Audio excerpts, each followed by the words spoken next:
নমস্কার বন্ধুরা, মল্লিক বাড়ির রান্নাঘরে সকলকে স্বাগত জানিয়ে আজকে আমি বানাবো চিংড়ি পটলের ভাপা।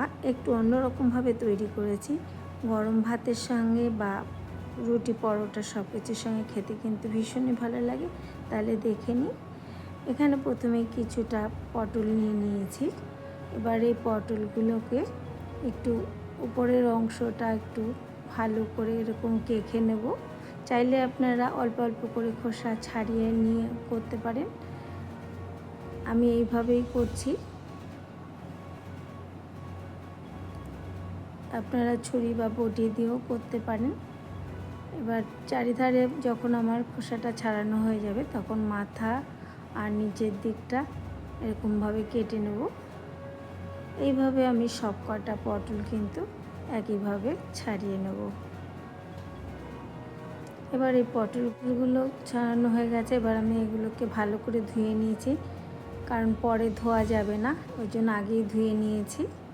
এবার আমি একটা গ্রেটার নিয়ে নিয়েছি। গ্রেটারের সাহায্যে পটলগুলোকে এইভাবে আমি গ্রেট করে নেব।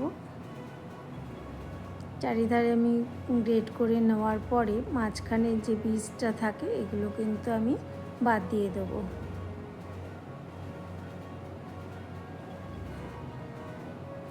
এবার একটা পাত্রে নিয়ে নিলাম কিছু চিংড়ি মাছ, ভালো করে ধুয়ে পরিষ্কার করে নিয়েছি। এবার এর মধ্যে আমি দিয়ে দেব স্বাদমতো লবণ আর দিয়ে দেবো অল্প হলুদ, দিয়ে মাছগুলোকে একটু ভালো করে মাখিয়ে নেব।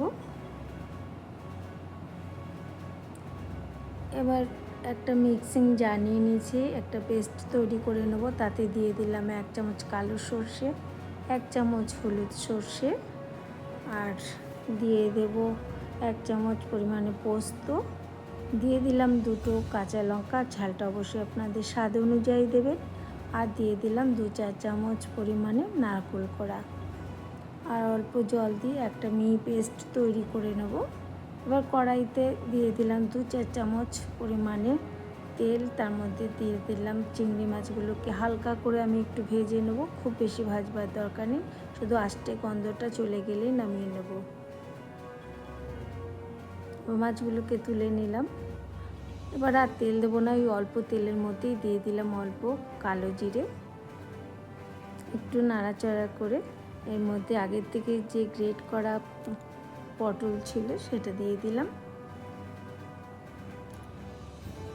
দিয়ে একটু নাড়াচাড়া করব। আর এর মধ্যে দিয়ে দিলাম অল্প লবণ, দিয়ে মিনিট 5 সময় মিডিয়াম আঁচে আমি একটু ভেজে নেব। যখন কালারটা চেঞ্জ হয়ে গেছে এবার আমি নামিয়ে নেব। এবার একটা টিফিন বক্সের মধ্যে ওই পটল ভাজাগুলো আমি এর মধ্যে দিয়ে দিলাম,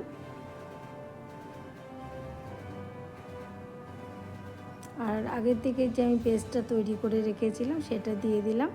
এবার মিক্সি বাটি ধোয়া জলটাও একটু দিয়ে দিলাম এর মধ্যে, আর দিয়ে দিলাম লবণ স্বাদ মতো।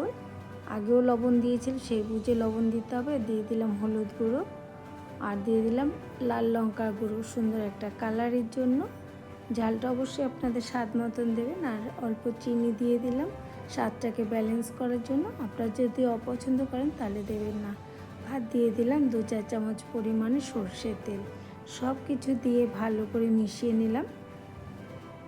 এবার আগে থেকে যে চিংড়ি মাছটা ভেজে রেখেছিলাম সেটাও মিশিয়ে দিলাম।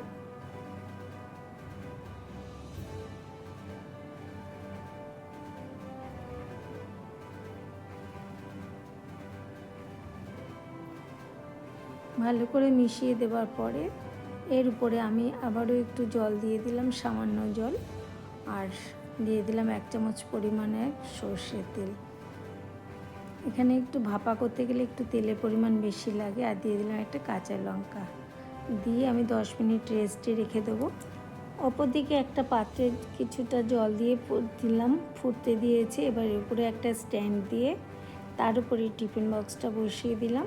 এবার একটু ঢেকে দেবো 15 থেকে 20 মিনিটের জন্য মিডিয়াম আঁচে।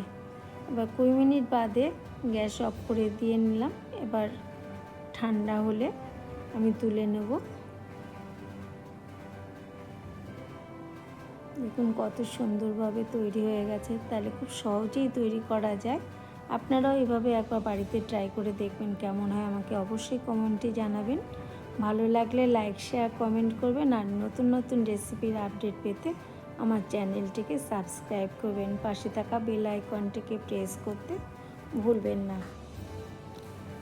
এবার আমি একটু গরম ভাতের সঙ্গে পরিবেশন করছি। খেতে কিন্তু ভীষণই ভালো লাগে। আবার আসবো অন্য কোনো রেসিপি নিয়ে। আপনারা ভালো থাকুন, সুস্থ থাকুন।